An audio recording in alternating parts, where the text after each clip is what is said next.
Penerima Tanda Kehormatan Satya Lancana Karya Satya 20 tahun, Dr. Anda Haja Neng Muhaibah MM, Kepala Badan Pendapatan Daerah Provinsi Sumatera Selatan. Alma Sundari SPD MSI, Guru SMA Negeri 14 Palembang, Dinas Pendidikan Provinsi Sumatera Selatan. Bapak, dari awal itu usia berapa sih masuk ASN dan kenapa pilih jadi ASN? Ya, alhamdulillah usia 24 tahun kali ini jadi CPNS kali di tahun 87. Ya, pilihan karena orang tua kami juga PNS. Oke. Apa suka dukanya Pak jadi PNS? Banyak. Mungkin salah satu. Setia, taat, dan disiplin. Pak, itu menjadi karakter. Karakter itulah yang membawa kita ke masa depan. Ingatan orang, disiplin, setia, dapat dikatakan integritas dan punya kejujuran. Oke, kalau jadi pejabat itu happy nggak sih Pak? Happy, ada happy. Ya, pelayan menjadi pamong masyarakat untuk melayani sesuai dengan tugas pokok dan fungsi kita. Itu dulu yang kita perlu sadari.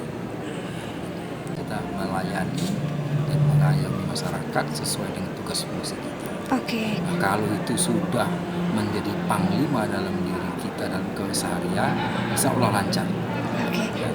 Oke Pak, kalau sebagai pejabat, bagaimana Anda mengelola ASN di era dunia yang sudah berubah? Apalagi kan rekrutmen ASN ini pada masa lalu berbeda dengan yang pada rekrutmen sekarang Pak.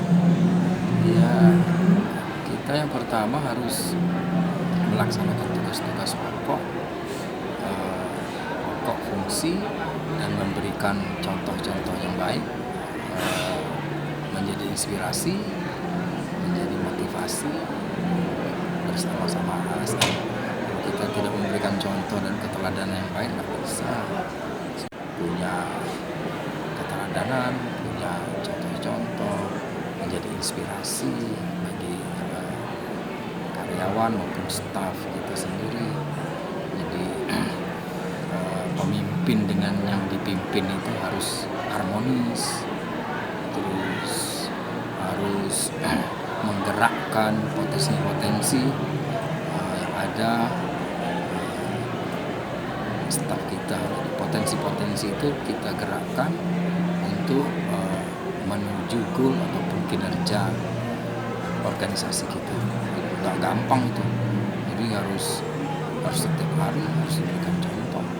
Jadi semua karyawan staf itu punya kelebihan dan kekurangan, yang termasuk pemimpin, misalkan kepala dinas itu dengan segala kesempurnaan dan kekurangan, itulah yang dicari kesesuaiannya. Ini setiap orang itu tidak ada yang sempurna. Nah, jadi saling menyocokkan lah. Jadi kalau misalkan profesional, pinter, tapi nggak bisa kerja sama, susah. Masing ketidaksempurnaan, kita gali potensi seluruh staf karyawan kita untuk menuju goal atau tujuan organisasi. Kita gerakkan, kita gairahkan. Nah, bagaimana menggerakkan orang itu? Itulah kepemimpinan. Jadi pemimpin itu kepemimpinan itu nggak bisa dilihat dengan mata, tapi dirasakan oleh staf dan karyawan. Karena silaturahim kita kepada karyawan itu tidak saja dalam tugas, tapi purna tugas pun kita harus punya silaturahim yang baik. Kalau kita nggak ada silaturahim yang baik, ya nggak dapat apa-apa gitu. Makanya pemimpin harus punya karakter yang baik. Apa itu? Karakter inilah yang membawa nasib kita ke masa depan. Gitu ya Pak. Ya. Kenapa memilih ASN Pak akhirnya? Alhamdulillah. Jadi bentuk pengabdian tuh medannya macam-macam. Ada yang sebagai PNS, ada yang sebagai wira swasta, saya kayaknya lebih cocok kepada ASN. ASN, Oke. jadi bentuk pengabdian. Jadi panglima kami adalah kesetiaan, loyal, integritas, maupun disiplin. Oke, Pak. Menurut Bapak, seorang ASN itu harus berjiwa yang bagaimana sih? Sadar untuk melayani masyarakat, Oke. bukan dilayani, sesadar-sadarnya itu.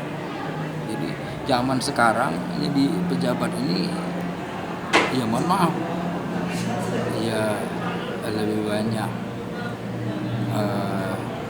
dukanya ya dengan prestasi-prestasi ASN.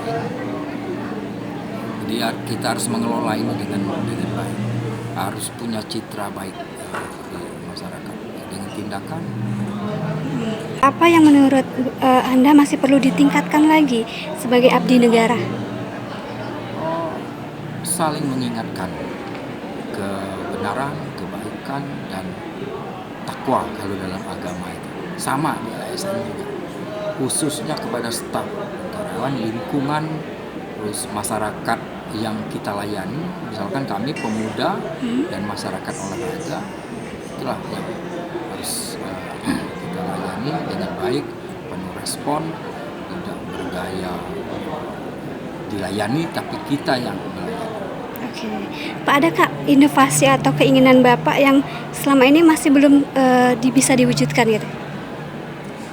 Ya alhamdulillah, yang pertama bekerja itu sesuai dengan visi misi Bapak Gubernur, dan kesesuaian ini harus dilaksanakan dengan misi dari Dinas Pemuda dan Olahraga menuju visi Gubernur.